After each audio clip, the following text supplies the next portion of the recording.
Israel Hamas युद्ध के इतर सीरिया भी जंग का अखाड़ा बना हुआ है और यहाँ पर रूस और अमेरिका लगातार हवाई हमले कर रहे हैं।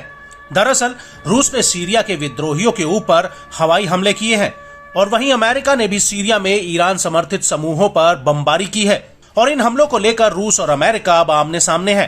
दरअसल रूस का ये हवाई हमला अमेरिका के एक दिन पहले ईरान समर्थित अड्डों पर हवाई हमलों के बाद हुआ है। आपको बता दें कि रूस ने सीरिया के इदलिब प्रांत में हवाई हमला किया है, जिसमें करीब 34 विद्रोही लड़ाकों की मौत हो गई है और 60 लोग घायल हुए हैं।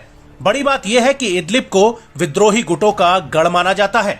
वहीं इस हमले को लेकर रियर एडमिरल वैद्युम कुलित का कहना है कि रूसी एरोस्पेस फोर्सेज ने इदलिब में गैर कानूनी सशस्त्र समूहों पर हमला किया है, जो सीरियाई सरकार की पोजीशंस पर गोला बारूद से हमला करने के लिए जिम्मेदार थे।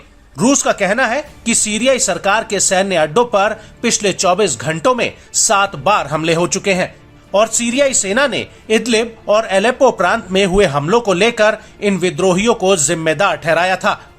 हालांकि सरकार ने इस बात से इनकार किया है कि उसने विद्रोहियों के कब्जे वाले इलाकों पर आम नागरिकों पर बमबारी की है, लेकिन सीरिया के विपक्षी नेताओं का कहना है कि सरकार और रूस गाजा युद्ध का फायदा उठाकर घनी आबादी पर हमले कर रहे हैं।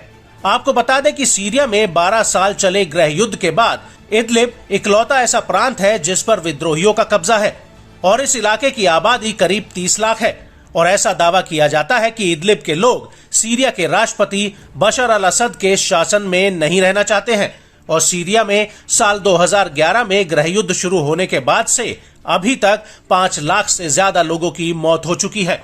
वहीं दूसरी तरफ अमेरिका ने सीरिया में 2 एयर स्ट्राइक की है।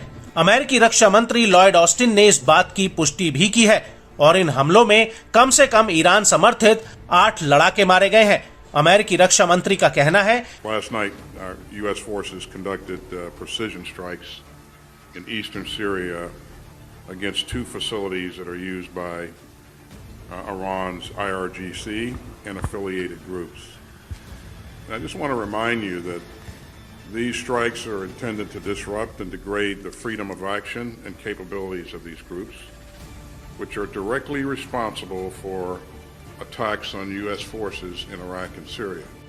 आपको बता दें कि पिछले 2 हफ्तों में अमेरिका ने तीसरी बार सीरिया में एयर स्ट्राइक की है और ये हमले पूर्वी सीरिया में किए गए हैं।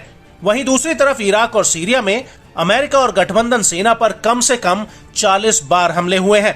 इन हमलों के पीछे ईरान समर्थित आतंकी संगठनों का हाथ है और बड़ी बात यह है कि इन हमलों में करीब 56 सैनिक घायल हुए हैं, लेकिन अमेरिकी सेना के अनुसार अधिकतर सैनिक दोबारा ड्यूटी पर वापस आ चुके हैं।